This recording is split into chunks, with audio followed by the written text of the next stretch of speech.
Thank you very much, Professor. Please, let's take our seats. Asanteni sana. Thank you very much.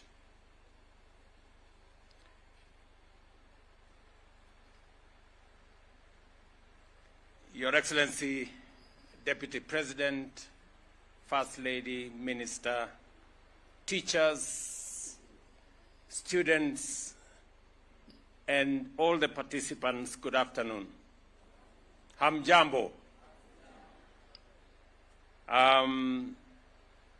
It gives me immense pleasure and joy to join you at the 97th Kenya Music Festival State Concert, where we celebrate the extraordinary talent, creativity, and cultural expression of our learners from across the nation. These performances are not just a showcase of artistry. They are powerful tools of education, unity, and national development. Critically, the art and performance industry are vital pillars of job creation for our young people. This year's theme, Enhancing the Creative Economy Through Artistic Expression for Sustainable Development, could not be more timely or relevant. Across the world, the arts and entertainment sectors are emerging as solid sources of income and formidable new frontiers for wealth creation. Ladies and gentlemen, our creative and entertainment sector currently contributes only 5% to our GDP and only 0.25% to our total wage employment. This means we are only scratching the surface. With the right investment and policy support, this contribution can rise all the way to 30% in the very near future. The government has put in place robust policies and initiatives to promote the music and arts industry, recognizing its potential to create jobs, promote culture, foster national unity, and contribute meaningfully to our economy. When I was elected in August 2022, only 4 countries were monetized. Only 4 African countries were monetized on Facebook, and Kenya was not one of them. After determined negotiations between the government of Kenya and the top leadership of Facebook, the company honored its commitment, and today, Kenya is among the select few countries whose creators are paid for their original content on the platform. We fought hard and won, and we are not stopping here. Next month, during my visit to New York for the United Nations General Assembly, I will meet leaders of major global technology companies to expand collaboration for the benefit of our creators. This includes integrating M-Pesa into Facebook's payment system to make payouts faster, easier, and more accessible. I will also be asking Google to enable Kenyans to purchase adverts via M-Pesa, a change that will benefit both creatives and micro, small, and medium enterprises selling their products online, creating a win-win situation for Kenya and for YouTube, which will enjoy more transactions on its platform. Our creatives are also monetizing content on X, formerly Twitter, and YouTube, which have now increased payouts to Kenyan producers. I have directed all ministries, departments, and agencies to prioritize advertising on the digital platforms to grow our digital economy, create jobs, and increase incomes for our creatives. This is the context. The more we advertise online, the higher our content is weighted, and the more our creatives will earn. We have no excuse, therefore, not to advertise online. Mr. Chairman, earlier this year, we hosted the inaugural U.S.-Kenya Creative Economy Forum, a milestone whose impact will soon be felt across the creative industry. Next month in the United States, I will meet with the Recording Academy, organizers of the Grammy Awards, to fast-track plans for establishing world-class studios here in Kenya and to set in motion the journey towards eventually hosting an African edition of the Grammy Awards in Nairobi. As usual, there are those who doubt, the cynics who question everything we do. But as we have always done, we will answer them with tangible outcomes that benefit Kenyans. The Grammy team has already expressed interest in anchoring their presence within our new Talanta Stadium in Nairobi. To this end, I am directing the Ministry of Youth and Creative Economy to expedite all outstanding steps to deliver a truly state-of-the-art creative experience for our artists, producers, and innovators right here at home. Furthermore, the Government of Kenya has established the State Department for Creative Economy under the Ministry of Youth Affairs to focus on developing the creative industry, including music, film, fashion, and the performing arts. Beyond this, I have set up a coordination and advisory unit within my office to direct and connect creatives directly to the presidency. This formalizes our commitment to treating creative talent as a strategic national development resource. The creative industry will be a major pipeline for jobs in the very near future.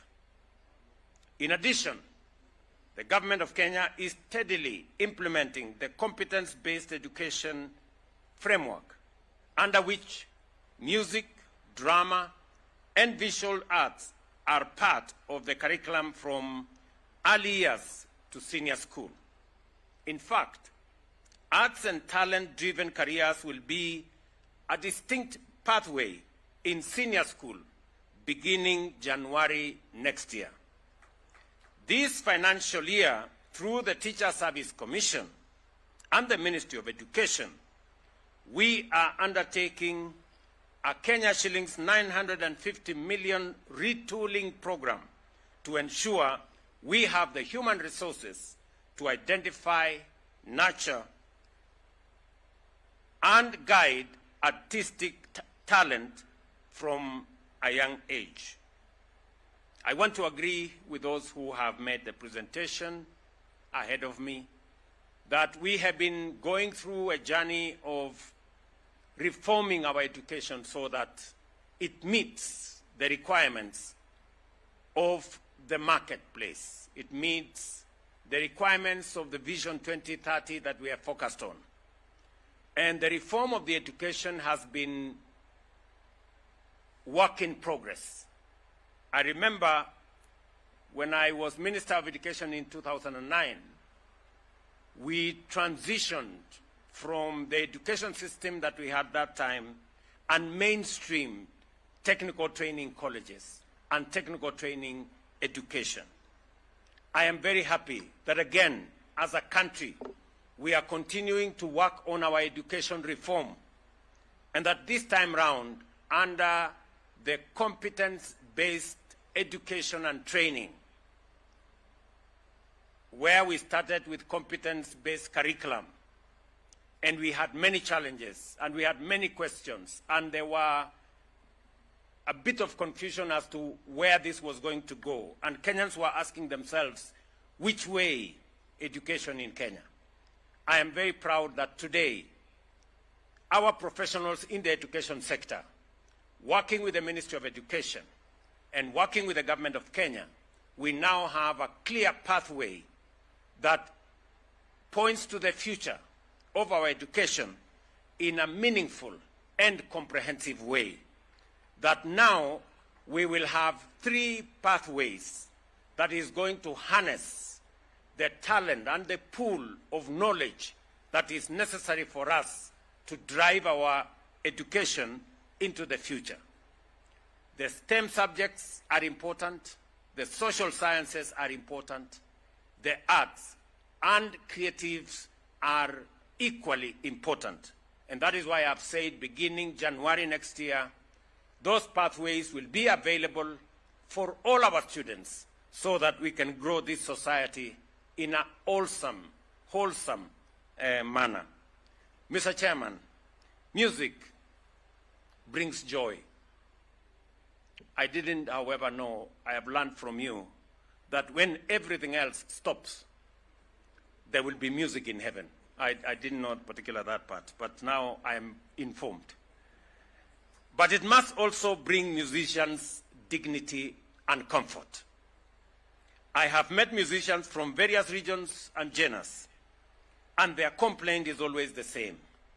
The issue of royalties has been stuck in endless cycles of debate for far too long.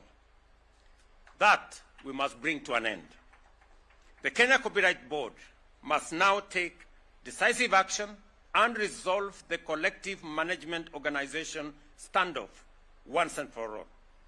I am pleased to report that Kenya Copyright Board is now enforcing the requirement of 70% of royalties to go directly to artists, and that non-compliance will lead to loss of licenses for those who are involved. I further direct the board to implement a digital royalties system on the e-citizen platform without delay, even if it requires legislative changes. We must get rid of middlemen and brokers that are earning more money than the artists themselves. We cannot postpone action on something that directly benefits the very people whose music we all celebrate. The time to act is now, and this matter must be brought to conclusion this year. Ladies and gentlemen, the black tape levy has already collected 100 million shillings, which will go directly to supporting the creative industry. I have directed the Kenya Copyright Board to finalize fair distribution guidelines in line with the recent judicial rulings. And timely and ultimately, creatives must receive at least 70% of the proceeds from their work. The government has rehabilitated cultural centers such as the Kenya National Theatre, Bomas of Kenya, and regional hubs to provide affordable spaces for performance and training. We are exploring proposals to build additional cultural centers using funds from the housing levy. Counties are encouraged to establish creative industry hubs and to decentralize talent development. Mr. Chairman, what we have seen and heard today strengthens our conviction that our schools and learners must begin to earn from their talent and creativity. Until now, the situation has been unfair and outdated. To watch their own performances, artists have had to travel to Nairobi, select their pieces, and pay 1,000 shillings for a DVD that is their own work. Last year, I committed to create an online distribution platform for school drama and music performances. Today, as you have heard from the leadership of e-Citizen, we are keeping that promise. The platform will be live on e-Citizen, enabling students, parents, and fans to download performances instantly for less than Kenya shillings 250 shillings without having to travel to Nairobi, down from the previous 1,000. This is a bold leap forward, replacing DVDs with instant digital access and marking the first step towards building Kenya's own Netflix for local production. This initiative will enhance accessibility, promote creativity, and showcase Kenya's rich cultural heritage, both locally and globally. The Kenya National Drama and Film Festival and the Kenya Music Festival will benefit greatly as their visibility will grow, their audience will expand, and the work of our artists will reach far and beyond our borders. Art thrives when there is a strong consumer base, and not just the performers. We must take it easy to consume. We must make it easy for us to consume our own entertainment. I welcome the latest judicial decision upholding the direct payment of Skiza earnings to musicians, cutting out middlemen as the new law requires. However, we have noticed in the past that the artists end up with a short end of the stick. It is now provided in law that up to 52% should be paid to the artists, not 30%, as is the case at the moment. I challenge network providers to review their revenue splits and give a fair share to the artists whose talent drive their platform's success.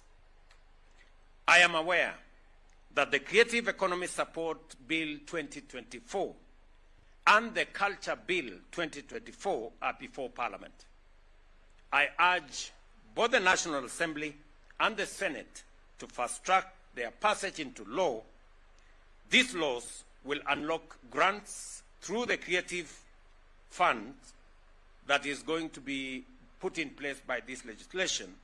It will also provide credit guarantees, offer fiscal and tax incentives to attract major film productions, and help creatives register and defend their intellectual property, both at home and abroad.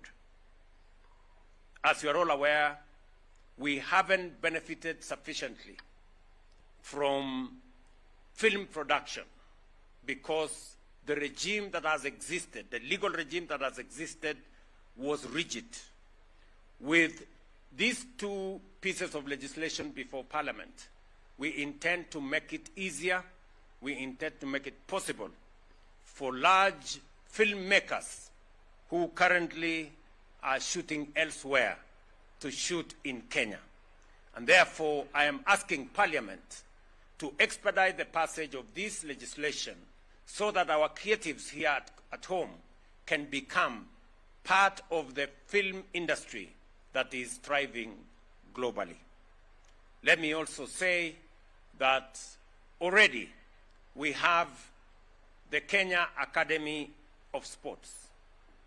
And therefore, the request that we create a pathway and we create an academy where the performers who are here, the talented performers who are here, can channel their training, can have a pathway of training and knowledge acquisition and learning that takes them to the apex. I am directing the Ministry of Education to immediately review the Kenya Academy of Sports and expand it to be the Kenya Academy of Arts, Creatives, and Sports, and provide the necessary funding so that we can begin to put in place the necessary infrastructure that will support the three pathways.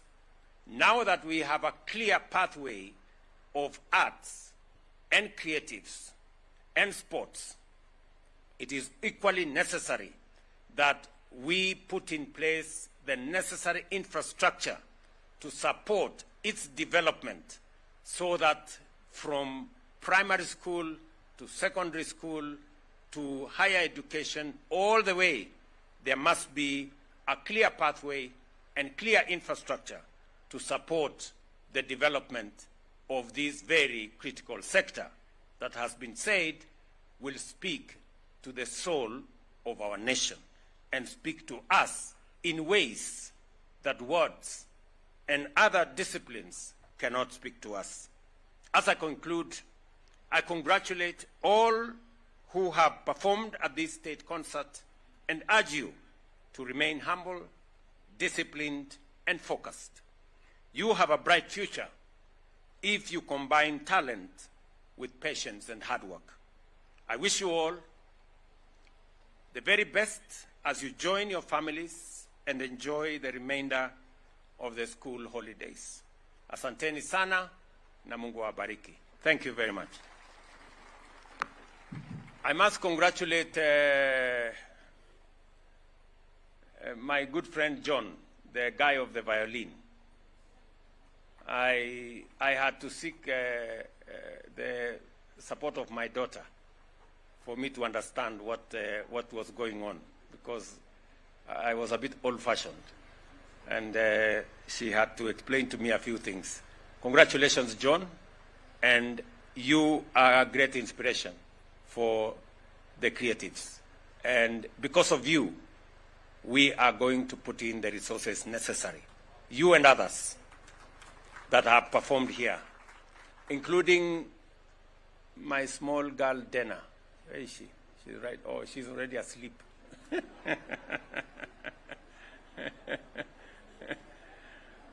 Oh, my goodness. You know, the lady who,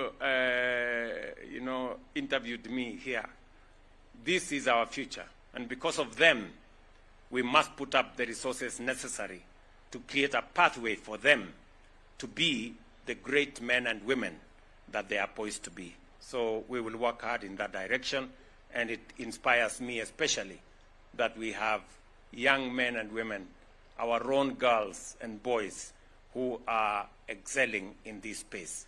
And it also confirms to me that the reorganization of our education system, the reform of our education system, to provide for different pathways under the competence-based education and training is the right direction for us to go as a nation. Because otherwise, people like Dana here, people like John there, would not have the kind of future they want to have.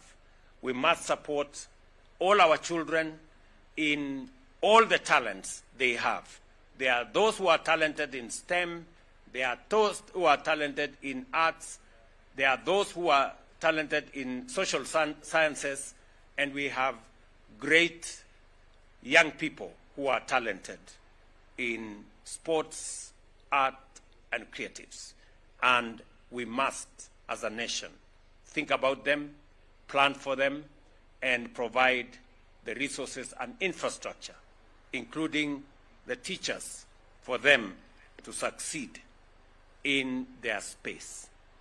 I want to confirm to my good friend Professor Ngala that the Ministry of Education is going to ensure that not just the 400 of last year. I think we have agreed with the Teacher Service Commission, together with the Ministry of Education, that we are going to enjoin the 400 of last year. Those who did not make it to the list, we are going to add them onto another 450 that we are going to promote this year. Teachers from the creatives, arts, sports space. So, walimu, we are going to consider you because you are doing a great job. Asanteni sana, and God bless you. As we